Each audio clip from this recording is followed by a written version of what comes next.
The world was quiet in the beginning. Cities moved in their usual rhythm. Children played in the streets.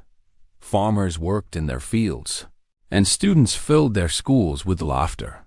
It was an ordinary morning until the sky began to change. First, people thought it was a storm. Dark shadows stretched across the clouds, covering the sun and dimming the light of day. But soon, everyone realized this was no storm. Enormous shapes appeared above the earth, larger than mountains and unlike anything seen before. They were ships, vast and silent, floating with slow but certain power. Crowds gathered in every city. People lifted their heads and pointed at the sky. Some cried, some prayed, and others simply froze in disbelief. Governments tried to speak to the world, but within minutes, every television screen and radio signal went dark. The air was filled with a deep hum, as if the sky itself was alive. Then came the message. It did not sound angry. It did not sound kind either. A calm voice filled the air, spoken in every language at once. The words were clear. Earth had been chosen. The planet was no longer free. Its people would not survive. The message repeated until silence returned. The giant ships did not fire. They did not move. They only remained in the sky, blocking out the sun. Humanity was left in fear, unable to fight, unable to understand what was happening in the capital cities. Leaders argued in locked rooms. Some wanted to send peace messages. Others wanted to prepare defenses. But their machines failed one after another. Satellites stopped working. Missiles could not launch. Planes fell quiet on the ground. It was as if Earth's own hands had been tied behind its back. Families gathered together, unsure if they had hours, days, or only minutes left. Across villages, towns, and great cities, people felt the same powerless weight. For the first time in human history, the entire planet shared the same fear at the same moment. Yet, in the midst of fear, something strange began to spread. It was not an official announcement or a broadcast. It was a whisper, moving from one person to another. In a quiet street, an old man told his neighbor. In a crowded shelter, a woman whispered it to her child. In schools, students repeated it to each other with wide eyes. The whisper was about the Guardians. Long ago, it was said that Earth had trained a group of secret warriors. They were not ordinary fighters. They were chosen for their courage, their wisdom, and their skill. They had been placed into a deep sleep, hidden in secret places under the ground. They were meant to be awakened only if Earth's final hour had arrived. Most had dismissed the story as a myth, a tale told to inspire hope during dark times of the past. But now, when the skies were covered and the planet seemed lost, the story returned with power. A boy in a crowded city whispered to his mother, "What if the Guardians wake up now?" A farmer in his field looked up and said softly, "Maybe the old stories were true." Even in the high offices of government, some leaders remembered the hidden tale, though none dared to say it aloud. The alien ships hung above, silent and still, as if waiting for something unseen. Days passed without attack, and the silence grew heavier with every hour. People asked themselves why the aliens did not strike. Did they want to see Earth kneel before them first? Or were they simply watching, waiting for fear to break the human spirit? In one small mountain village, a group of children stood on a hill, staring at the ships that covered the sky. One of them, a girl named Mira, said, "They think we will give up. They do not know us." Her words were quiet, yet strong, and the others nodded. Far below the ground, where no one could see, machines that had slept for centuries began to stir. Lights blinked to life, systems hummed, and doors that had not moved for generations slowly began to unlock. Deep inside these hidden vaults, something was awakening. The world above did not yet know. People prayed. People feared. People hoped. The legend of the Guardians grew louder with every passing hour. And somewhere in the shadows of Earth, the Guardians themselves were listening. The final hour seemed near. Humanity stood on the edge of despair. But the story was not finished. The Earth still held secrets, and the sky had not yet seen the strength of humankind. Beneath the Earth, far below the mountains and deserts, secret places waited in silence. These were not bunkers or ordinary bases. They were vaults, built long ago when the first warnings of the universe were discovered. The vaults held something far more important than weapons. They held people. The Guardians had been chosen centuries before. They were not the strongest in muscle, nor the fastest in speed. They were chosen because they carried balance. Each one had a sharp mind, a steady heart, and the will to protect others before themselves. To make sure they would be ready, they were placed into deep sleep, their bodies preserved by ancient machines. For hundreds of years, the vaults stayed hidden. Earth forgot about them, and the story became a legend. But the machines never forgot their duty. They waited for one signal, a signal that meant Earth was in its final hour. Now that hour had come. In the silence below the ground, green lights blinked awake. Screens lit up with long-forgotten codes. Doors began to slide open, and the Guardians stirred in their chambers. The first to wake was Aaron, the one chosen as their leader.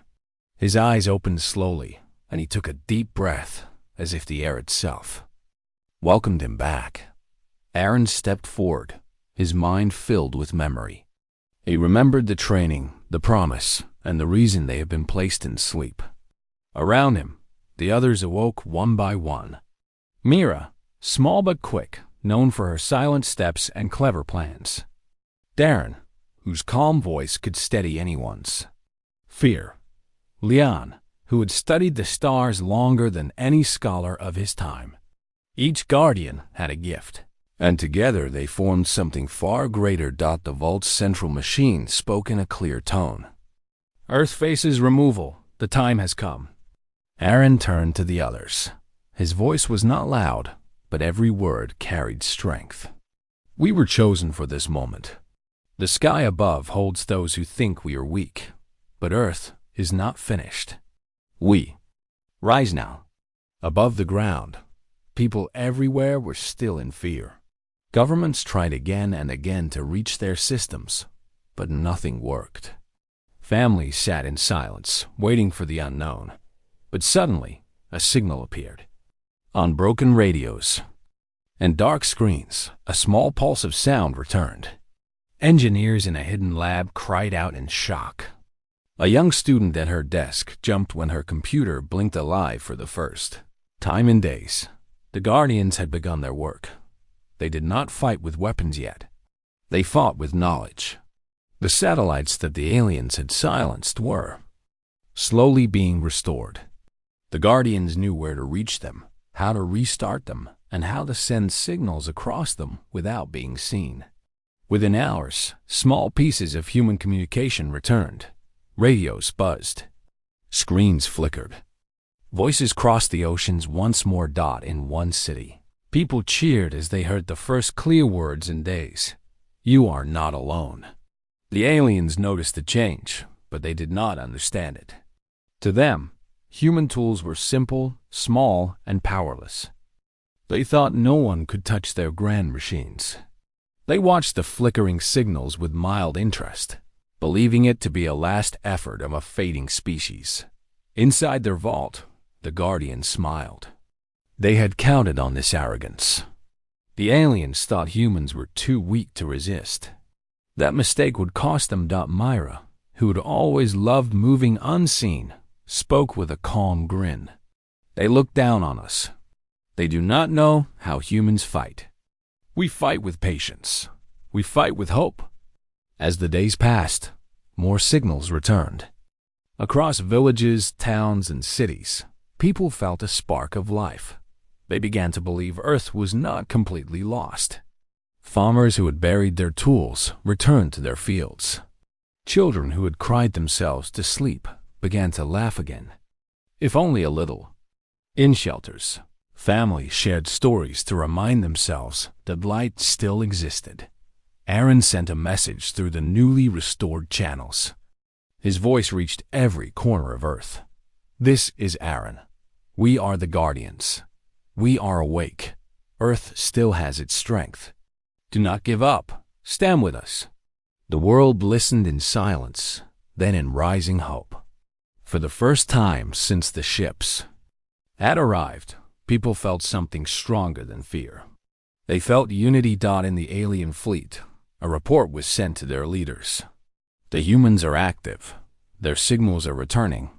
The leader of the fleet gave no answer, only a quiet laugh. To them, this resistance was like watching children throw stones at a mountain. But Earth knew better. The Guardians were awake.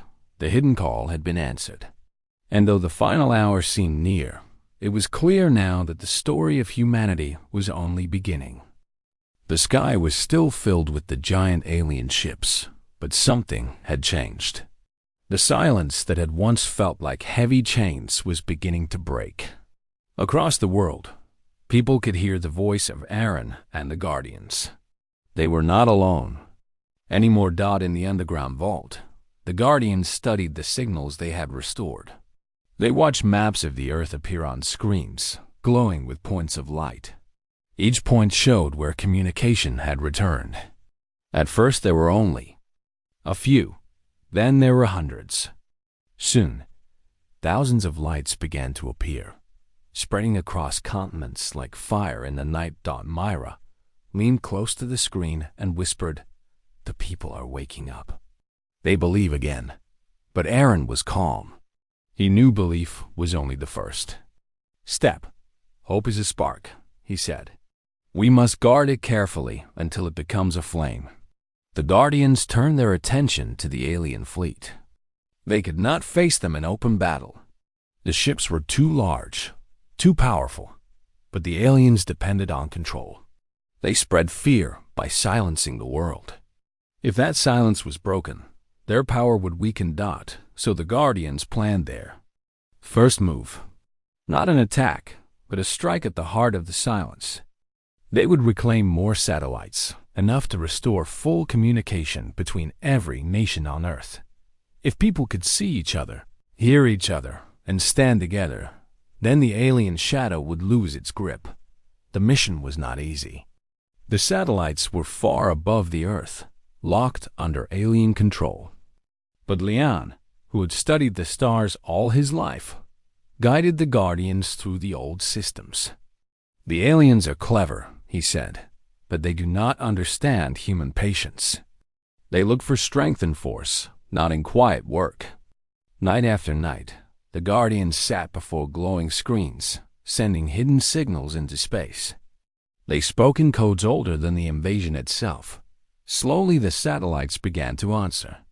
Each time one came back, a cheer echoed through the vault. Meanwhile, above the Earth, the aliens noticed small changes.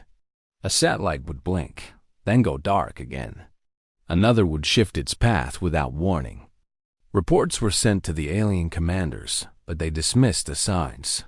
"It is only noise," one commander said. "The humans are weak. They can do nothing."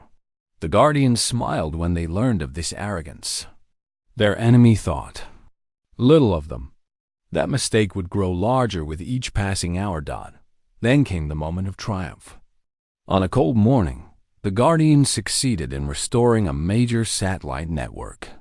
For the first time since the invasion began, every continent on Earth could speak to one another again. Leaders who had sat in silence now spoke together. Families who had feared they were alone now heard voices from across oceans. Messages of courage and hope filled the air. In a small coastal town, a fisherman turned on his old radio and heard the words, "Stand strong, Earth lives." He ran through the streets, shouting the message to everyone he met. In a city far away, a group of students cheered as their screens lit up with news from other countries.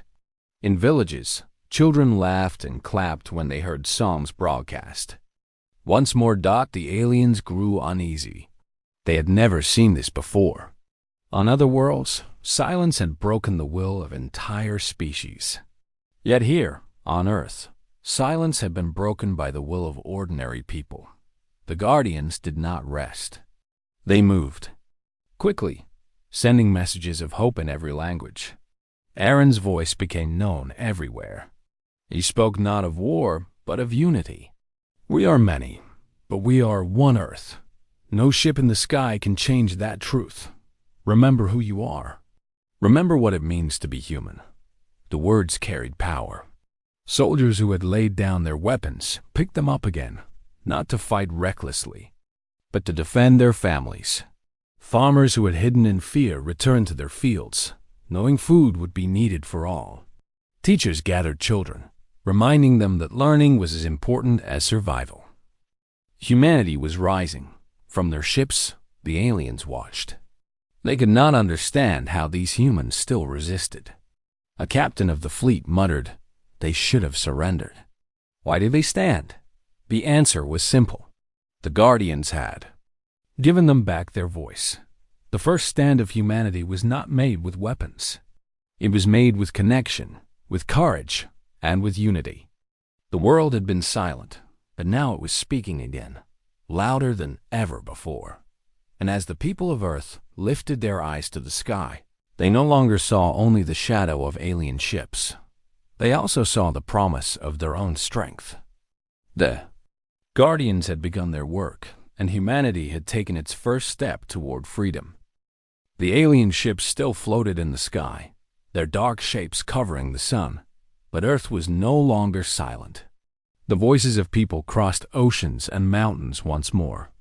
Radios played, screens glowed, and messages of hope traveled faster than fear.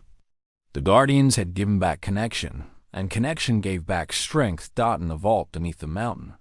The Guardians watched the change. Maps glowed with more and more lights as communication spread across the world. Aaron stood before the screen with calm eyes. "This is only the beginning," he said. "The people have found their voice, but now they must find their spirit." Myra leaned against the wall, her face thoughtful. "The aliens do not understand us," she said. "They think silence can break us. But silence only pushed us closer. Together." Darren, always steady and gentle, nodded. "Fear makes us forget who we are. Hope reminds us again." The Guardians knew that their task was greater than signals and satellites. The true strength of Earth was not in machines, but in its people. If the world believed in itself, then no shadow could take away its light dot. So the Guardians began their second mission, not against the aliens, but with the people. They sent messages of encouragement. They told stories of courage. They reminded everyone that each act of kindness was part of the fight in a crowded city. Families opened their doors to strangers, sharing food and water. In a quiet village, a teacher gathered children under the trees and told them stories of human history, stories of endurance and discovery. On the seas, sailors used their radios to guide fishing boats so no one would go hungry.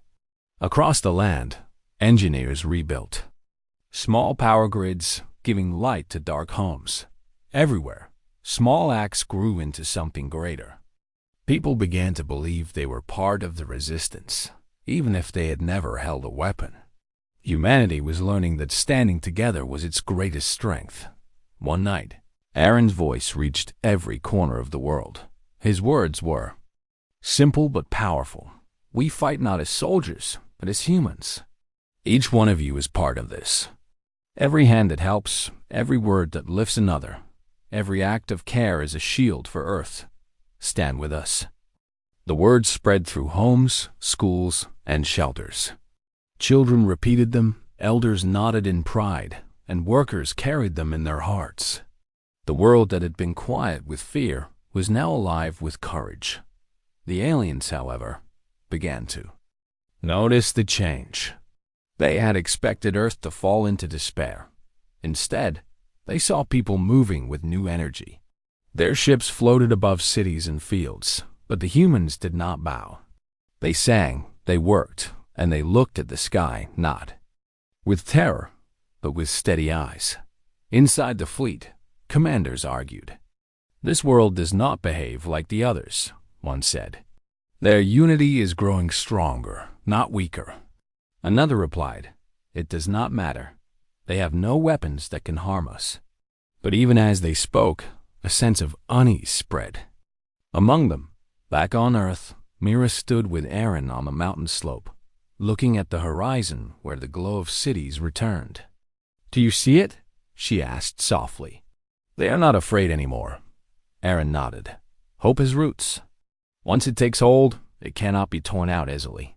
The Guardians knew the next step would be harder. They had given the people courage, but soon they would need to act directly against the fleet. Still, they trusted the strength of humanity. They trusted the rising flame dot in a faraway town. A farmer stood beside his field, watching the sky. His neighbors joined him, one by one, until the hill was filled with people. They did not hold weapons. They held lanterns. Together, they lit the hill with warm light, a signal to the sky that Earth was still alive. From another continent, pictures of the Lantern Hill spread across screens, and soon other towns and cities began to do the same. The world became dotted with lights at night, each one a message. "We are still here. We are still human." The aliens watched with confusion. They had seen fear many times before, but they had never seen a world answer fear with unity and light. One alien captain whispered almost to himself, "They do not act as prey. They act as something else." The Guardians saw the lights too, glowing across the maps on their screens. Darren smiled gently. "The people have found their flame," he said. "Now we must guide it." Aaron placed his hand on the console. His voice was steady, filled with quiet power. "The storm is coming, but when it does, Earth will not face it alone. Every person is a guardian now." The rising hope had begun. The alien ships hung in the sky, massive and silent, but the world below was no longer trembling in fear. Humanity had found its voice and its light. The Guardians knew the next stage was coming. They could not wait for the aliens to strike again. They had to act out in the vault beneath the mountain. Aaron studied the maps with Lan and Myra. Every city, every village, every field that had lit up with hope was marked. "They are awake," Aaron said, "but the aliens are watching. They will not wait long." Myra leaned closer to the screens. "We have done well, but their eyes are everywhere. We must be ready for their next move." Darren, calm as ever, added, "The people are our strength. If we guide them carefully, the aliens will find our unity harder to break than any weapon." The first signs of the alien attack came not with fire or destruction, but with silence. Some satellites went dark, and strange signals interrupted communications in certain regions. Panic threatened to rise again, but the Guardians were ready. They sent immediate messages to the people. "Stay calm, do not fear, and continue to stand." Together, meanwhile, humanity acted. Engineers repaired broken lines, teachers calmed children, and farmers shared food. Messages of courage spread faster than fear, and slowly the signals returned stronger than before. The aliens had thought silence would crush the human spirit. They had miscalculated. The Guardians decided it was time to take a bolder step. They could not fight the alien ships directly, but they could reclaim control over certain areas of the sky. Using clever calculations and precise timing, Leon guided a series of small, unmanned craft to interfere with the alien sensors. Each tiny success caused confusion in the fleet. Some ships drifted off course, others miscalculated distances. From the ground, the people noticed changes.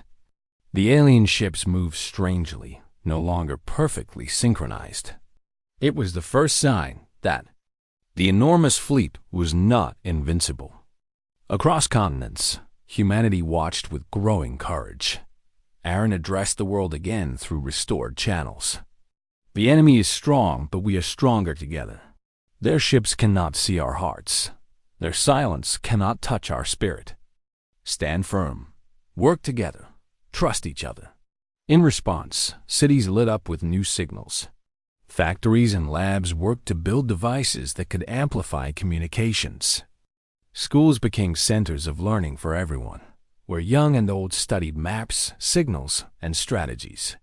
People became guardians of knowledge and hope, each playing a role in the rising resistance. One night, as the Guardians watched, the aliens made their first attack. They sent small scout ships to check the largest cities, but humanity was ready.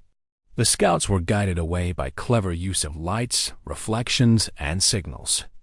People in the streets used mirrors and lanterns to create patterns that confused the sensors. The scouts could not identify targets clearly and returned to report. The alien commanders were growing frustrated. They had never faced resistance like this. The humans are unpredictable, one said. They act with thought, not fear. It is unusual. Another replied, we will crush them. Patience is our ally.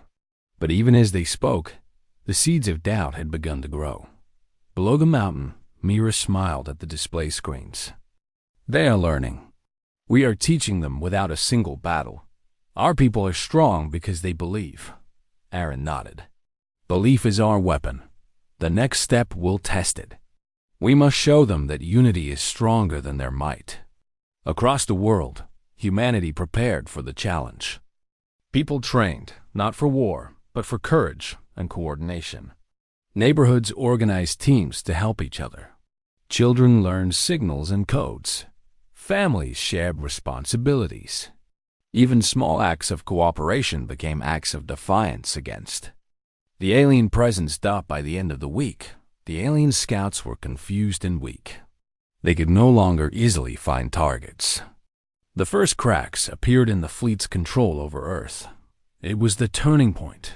For the first time since the invasion, humanity could stand tall and say, we will not be defeated. And the Guardians, watching from the vault, knew this was only the beginning. The flame they had lit in the hearts of the people was growing into a fire that no darkness could fully extinguish. The turning point had come. The sky was alive with motion. The alien fleet, confused by the clever maneuvers of the Guardians and the cooperation of humanity, had grown restless. For the first time, the massive ships were not perfectly aligned. Small gaps appeared between them, and strange movements revealed weaknesses that had never been seen before. On the mountain, Aaron and the Guardians studied the skies. The moment has come, Aaron said. We will face them, not with destruction, but with strategy and unity. Humanity is ready. Myra nodded. The people have learned to trust each other. They are prepared to act as one. Darren added calmly. The aliens think power comes from fear. They do not understand courage. The Guardians had coordinated with cities, towns, and villages. Messages and signals had prepared people for this day. Everyone, from children to elders, knew what to do. It was not a fight with weapons. It was a demonstration of strength through intelligence, bravery, and cooperation. Across continents, lights blinked in patterns, radios emitted coded signals, and small unmanned devices moved in precise formation. People worked together to create networks that would confuse the alien ship sensors. Lanterns, mirrors, and reflective surfaces multiplied across cities and fields. The fleet above could not distinguish targets from these moving signals developed in the first wave. Alien scouts moved toward the largest cities, expecting easy conquest. But the humans were ready. Scouts became lost in mazes of lights and reflections. Drones sent from the Guardians guided them away without harming anyone. Every move the aliens made was met with clever counteractions. The alien commanders grew furious. They are clever, one hissed. They are more dangerous than expected. Another muttered, our control is slipping. This is not normal. Meanwhile, below the mountains and across the world, humanity acted as one. Farmers guided small boats to rescue stranded neighbors. Teachers used signals to organize children to safe locations. Workers in power plants kept the lights on. Everyone contributed, each person a small piece of the strategy. Aaron addressed the people through the restored communication networks. Today, we stand together, not as individuals, but as one Earth. The enemy measures strength by fear. We measure it by courage. Trust each other, help each other, and we will show them that humanity cannot be broken. As the word spread, millions of people joined the coordinated effort. Cities became organized grids of lights. Fields became glowing patterns. And rivers reflected signals that confused the alien sensors. Even from space, the Guardians watched as Earth appeared to shine like a living organism, moving with careful purpose. The alien fleet attempted to adapt. Larger ships tried to isolate regions, but the humans anticipated each move. Small teams of Guardians guided responses, using speed and intelligence instead of force. Every attempted strike failed, and each failure further weakened the aliens' confidence. From the ground, children laughed as they played in the streets, part of the signal network. Adults smiled, working together to adjust lights and mirrors. Humanity had learned that courage was not about fighting, but about standing firm and acting together. On the fleet, tension grew. Some aliens whispered fearfully. They resist without weapons. How can this be? Others tried to argue, but the chain of command faltered. The humans' unity was not something they could crush with power. As the day ended, the first confrontation concluded. The alien fleet, confused and frustrated, withdrew slightly to reassess. They had expected easy domination, but instead faced a planet united in strategy, hope, and courage. Aaron and the Guardians watched the retreat. "We have shown them our strength," he said softly. "Not with fire, not with destruction, but with unity and intelligence. The world is waking to what it can do." Myra smiled. "This is only the beginning. They will return, but now humanity knows it can stand together." Darren added, "Every person who acted today is a Guardian. Every act of courage made this victory possible." Across Earth, celebrations were quiet but full of pride. People had faced the shadow of fear and stood firm. The first confrontation had been won not with weapons, but with cooperation, courage, and careful planning. The flame of hope burned brighter than ever. The Guardians knew the final challenge was approaching. The alien fleet would not give up, but humanity had learned its own power. And as the stars glowed above, Aaron whispered, "Tomorrow we rise even higher." Today, the world learned it cannot be broken. The first confrontation was over, but the war for freedom and unity was just beginning. The sky glowed with a strange light as the alien fleet returned. This time, it was larger, stronger, and more determined. Yet Earth was ready. The people had learned courage, unity, and strategy.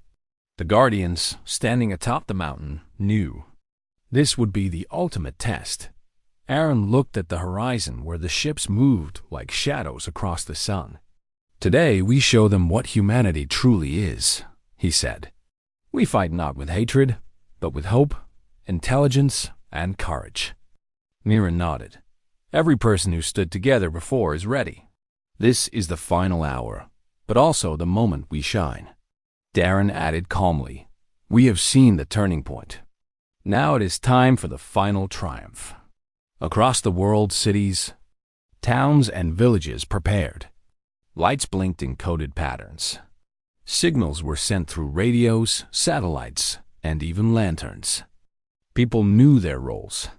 Farmers, engineers, teachers, and children worked together to create a massive network that could confuse the aliens, sensors, and guide the Guardians' maneuvers. The alien fleet approached, expecting fear. Instead, they saw lights, signals, and movement coordinated across the entire planet. Their sensors were overwhelmed. Ships moved strangely, trying to identify targets, but every attempt failed. Aaron and Mira guided the Guardian's strategy. "We must remain calm and steady," Aaron said. "Every move is part of the plan. The aliens measure power by fear. We measure it by courage." From the ground, people acted with purpose. Lanterns reflected sunlight and moonlight into the sky, confusing the alien sensors. Drones moved in patterns that misled the fleet. Even children played a role, running through fields and streets to complete signal patterns. The aliens tried to adapt, but their confusion grew. They had never faced a planet that could resist without weapons, without fire, without anger. They only saw courage, intelligence, and unity, and they could not understand it. In the skies above, the Guardians executed their final maneuver. Small craft moved swiftly, guided by Aaron and Myra, placing precise signals that divided the fleet into smaller groups.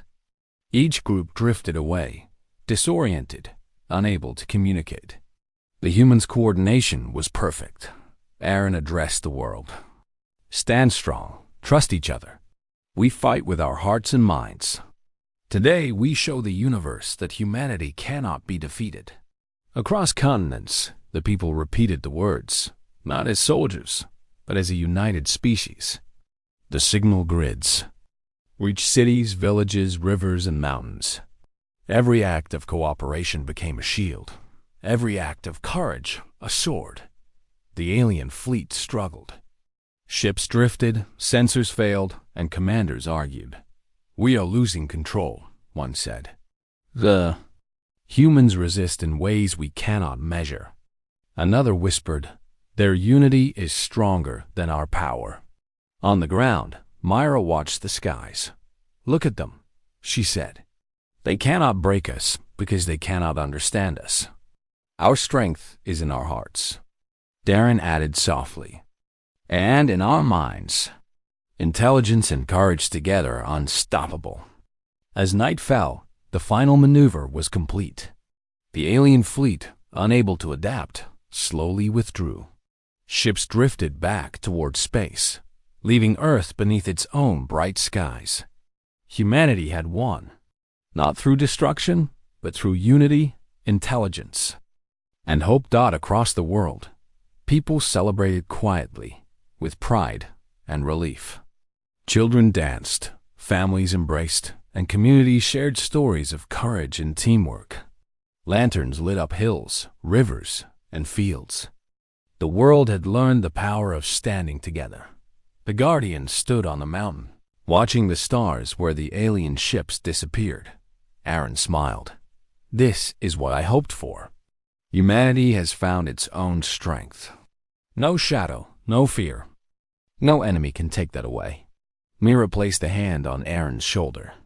"They have learned to shine, and they will continue to shine always." Darren looked at the world below.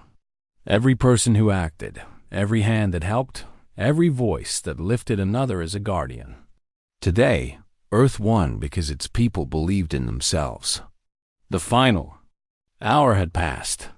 The alien threat had been turned away, not with weapons or force, but with courage, intelligence, and unity. Humanity had proven that even in the darkest hour, hope and cooperation could create miracles. As the sun rose the next morning, the skies were clear. The world was alive with movement, laughter, and energy. The Guardians knew their work on this mission was done. Earth had learned its greatest lesson. Its true strength came from its people. And across the planet, humans looked at the sky, not with fear, but with pride, knowing they have faced the deadliest threat and emerged victorious. The final triumph had come. Humanity had stood together, and the world was free.